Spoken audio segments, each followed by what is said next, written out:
Buat teman-teman yang doyan kulineran sampai susah nabung, jangan khawatir, kalian nggak sendirian kok. Banyak di antara kita yang suka kalap kalau sudah dihadapkan sama makanan dan minuman yang enak-enak. Tapi ini bukan berarti kita tidak bisa menabung ya. Dengan sedikit trik dan juga komitmen, kita bisa kok tetap menikmati makanan enak tanpa membuat kantong bolong. Mari kita bahas 10 tips jitu untuk mereka yang hobi kulineran supaya hobi kuliner tetap jalan tapi tabungan tetap aman. Tips yang pertama adalah buat anggaran jajan yang spesifik. Coba kira-kira dihitung kalian bisa punya budget berapa untuk jajan. Ini penting banget supaya kalian tahu berapa banyak uang yang bisa dipakai untuk makan atau minum di luar tanpa mengganggu pos keuangan lainnya. Anggarannya tidak harus terlalu formal sih, yang penting kalian punya patokan aja. Misalnya seminggu katakanlah cuma boleh jajan 100.000 atau sebulan cuma boleh jajan 200.000 dan sebagainya. Dengan begitu, kalian punya batasan yang jelas dan tidak kebablasan. Kalau uang jajannya sudah mau habis, kalian harus menahan diri dan berpikir 2 kali sebelum jajan-jajan lagi. Ini juga melatih kita untuk lebih disiplin dan bertanggung jawab sama keuangan sendiri. Kita juga akan lebih sadar berapa banyak uang yang benar-benar dialokasikan untuk kesenangan dan berapa yang harus disisihkan untuk tabungan. Tips yang kedua adalah catat setiap pengeluaran jajan. Ini kedengarannya sepele, tapi mencatat setiap pengeluaran jajan itu cukup efektif. Kalian bisa menulisnya di buku catatan, atau juga bisa menggunakan aplikasi di HP, dan sebagainya. Tulis aja yang semua kalian beli, mulai dari misalnya minum boba tea, atau makan siang di restoran fast food, dan sebagainya.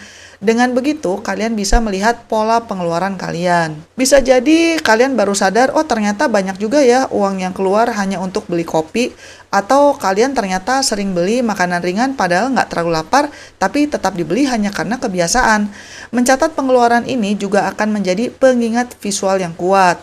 Saat melihat deretan angka pengeluaran, seharusnya sih kalian akan lebih termotivasi untuk mengerem kebiasaan jajan. Ini juga akan membantu kita untuk lebih jujur dengan diri sendiri tentang seberapa uang yang sudah kita habiskan untuk jajan. Tips yang ketiga adalah lebih sering masak di rumah. Salah satu cara yang paling ampuh untuk irit jajan di luar adalah dengan memperbanyak masak sendiri di rumah.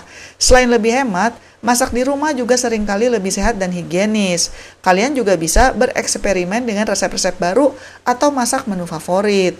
Nggak perlu harus jago masak kok, zaman sekarang kan udah banyak resep di internet atau di YouTube.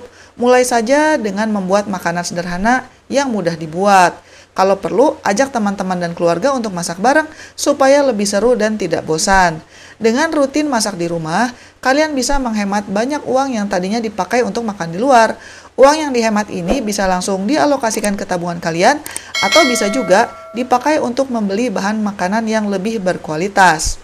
Tips yang keempat adalah membawa bekal dari rumah. Kalau teman-teman termasuk yang selalu makan siang di luar kantor atau di luar kampus, coba deh sesekali bawa bekal dari rumah. Ini bisa menjadi solusi cerdas untuk menghemat pengeluaran harian. Bekalnya nggak harus sesuatu yang rumit kok, bisa aja nasi dengan lauk sederhana.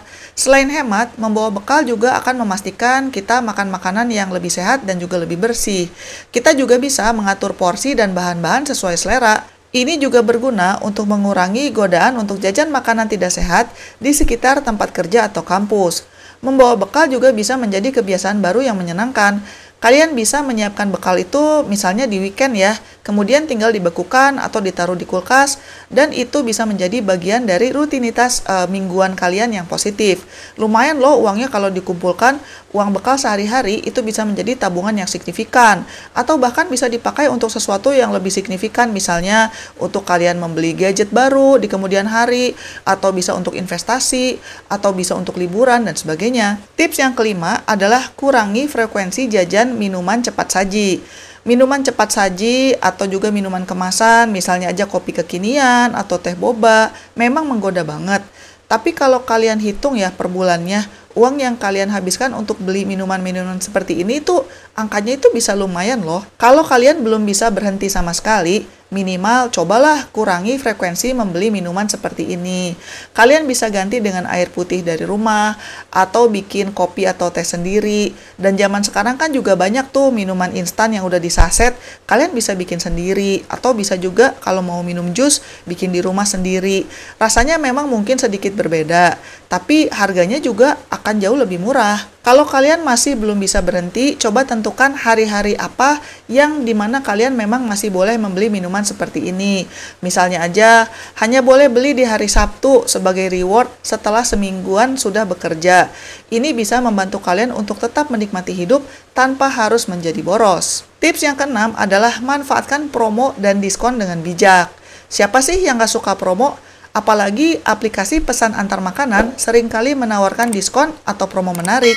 Nah, kalian sebetulnya masih bisa memanfaatkan ini untuk menghemat pengeluaran jajan.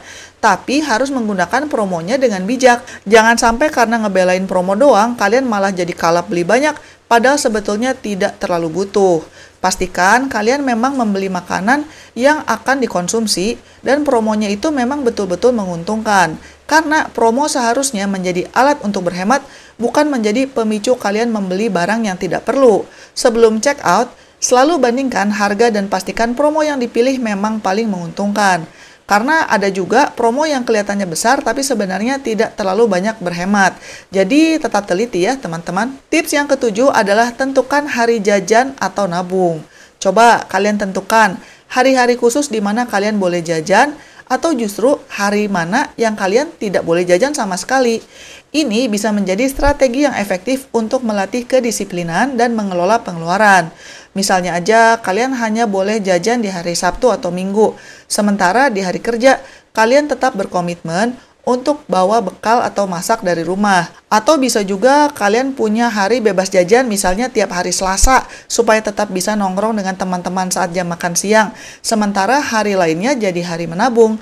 Dengan begitu, kalian punya batasan yang jelas dan tidak merasa terlalu terkekang. Kalian juga bisa tetap menikmati makanan favorit, tapi dengan pengendalian yang lebih baik. Ini juga bisa membantu teman-teman untuk menghargai momen jajan saat hari yang ditentukan tiba. Tips nomor 8 adalah cari alternatif ngumpul selain makan di luar. Seringkali jajan di luar itu bukan hanya karena lapar, tapi juga karena ajakan teman-teman untuk nongkrong atau kumpul. Nah, coba cari alternatif kegiatan lain yang tidak selalu melibatkan makan di luar. Misalnya aja ajak teman-teman untuk main board game di rumah salah satu teman-teman, atau untuk olahraga bareng, atau untuk hiking di gunung. Ada banyak kok kegiatan seru yang bisa dilakukan tanpa harus mengeluarkan banyak uang untuk makanan atau minuman. Ini juga bisa menjadi pengalaman baru yang menyenangkan. Dengan mencari alternatif, kita tidak hanya berhemat uang, tapi juga bisa mempererat hubungan dengan teman-teman dengan cara yang berbeda. Siapa tahu kita malah bisa menemukan hobi baru atau tempat nongkrong favorit yang tidak membuat kantong jebol. Tips yang ke-9 adalah pisahkan uang jajan dari uang-uang lainnya. Coba kalian pisahin nih uang mana yang akan dipakai untuk uang jajan supaya jangan sampai tidak sengaja menggunakan uang yang semestinya untuk dana darurat atau untuk investasi atau untuk tabungan. Kalian bisa siapkan rekening khusus misalnya untuk jajan, atau bisa menggunakan dompet khusus kalau menggunakan amplop fisik. Ini penting supaya uangnya itu tidak tercampur aduk. Saat kalian melihat masih ada sisa uang jajan yang sedikit di dompet khusus itu, otomatis kalian juga akan lebih berhati-hati. Ini juga mencegah kalian untuk menggunakan uang tabungan untuk jajan karena uangnya sudah terpisah di tempat yang berbeda. Metode ini bisa membuat teman-teman lebih sadar akan alokasi dana dan batas pengeluaran. Kalau uang di dompet jajannya sudah habis, berarti kalian sudah tidak boleh jajan lagi sampai alokasi berikutnya. Ini adalah cara yang praktis untuk mengendalikan diri. Dan tips yang ke-10 adalah tentukan tujuan tabungan yang jelas. Ini kalian nabung mau buat apa sih? Apa mau buat beli gadget baru? Atau mau liburan impian, atau untuk dana darurat, atau untuk mulai investasi. Kenapa punya tujuan ini penting? Karena ini akan memberikan kita motivasi yang kuat untuk mengerem kebiasaan jajan. Tulis tujuan menabung kalian di tempat yang mudah terlihat tapi private ya. Misalnya aja di rumah, ditaruh di kamar, atau bisa juga taruh di depan lemari es, atau taruh di wallpaper HP kalian. Jadi setiap kali kalian tergoda untuk jajan, coba ingat lagi tujuan besar kalian apa. Apakah jajan snack ini lebih penting dari tujuan kalian? Dengan begitu, setiap kali kalian berhasil menahan diri untuk tidak jajan, kalian akan merasa bangga karena selangkah lebih dekat dengan tujuan besar kalian. Ini bukan hanya soal berhemat uang, tapi juga soal membangun masa depan finansial yang lebih baik. Semoga tips-tips ini bisa membantu ya. Jangan lupa untuk like dan subscribe, dan selamat mencari kebahagiaan. Bye-bye!